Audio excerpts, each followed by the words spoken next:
You wonder if you're getting the right help for your social anxiety recovery, for overcoming shyness. How do you know that you're getting good and right information from somebody, including me, right, in helping yourself become more confident? Well, I'm going to address that today here on Social Expression.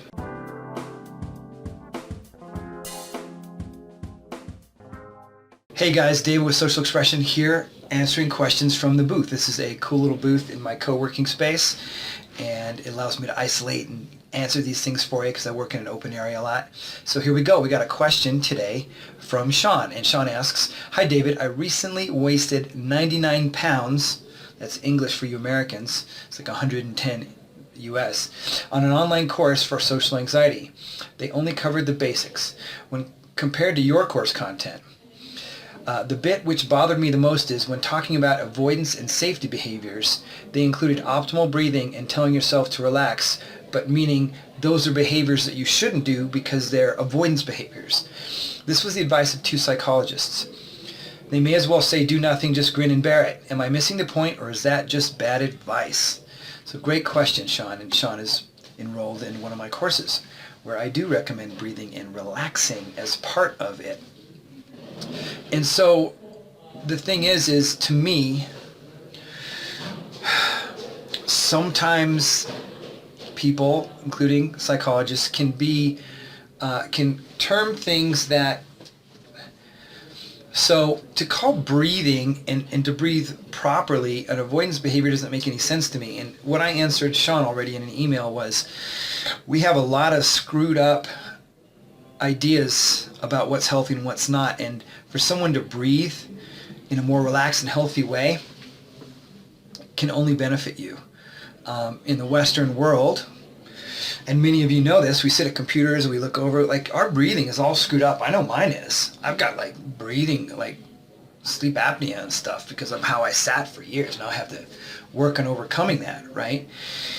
And you know, I told him it doesn't sound like good advice to me. I had to double check. Did they really say that? That sounds weird. Like, that doesn't sound right.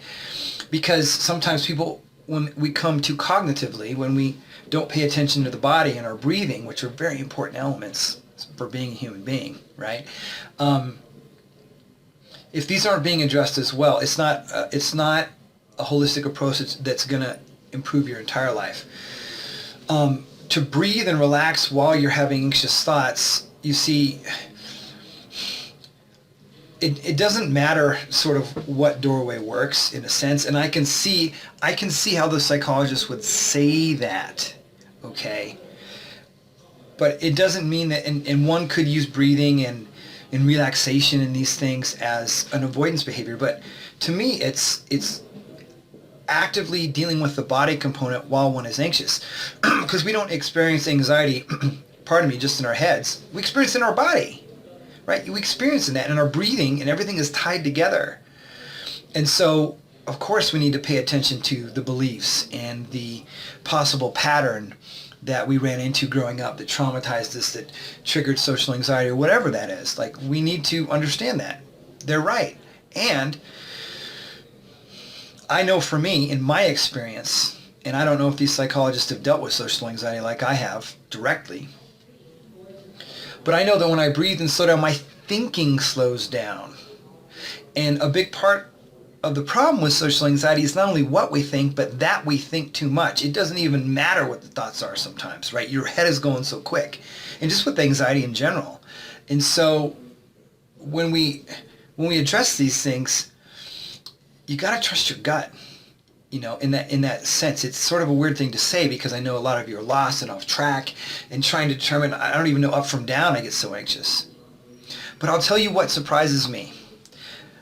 When I work with clients and coach them, always and inevitably we get to places in our coaching sessions where they say, you know, David, I'm judging myself and I feel bad, but then there's this part of me that says, why make it a big deal? It's a part of them that's already there. So in a way, you already know this stuff, right? You intuitively know it if you just... Now, the hard part is that thinking's going on so much to get to that part of you that knows that fundamentally you're okay underneath it all, underneath all the negative thought conditioning and the self-consciousness and all these things, that what we're doing is uncovering. Sorry, I keep looking at the screen. I'm drawn to it. I should probably shut it down. What we're doing is like deconditioning all the crap on top to get to the diamond in the center that you naturally already are confident and relaxed and all that underneath, but for the conditioning, right? So when looking at any approach, I mean, you gotta see who it is, right? Have they had direct experience with it? What's their background and stuff like that? But does it make sense what they're saying to you? And like he said, compared to my course content, it was way scaled down. And that's fine, because I pack a lot of info, which, you know, we don't want to overwhelm you with, but I come from all these things because we got to do whatever it takes, right?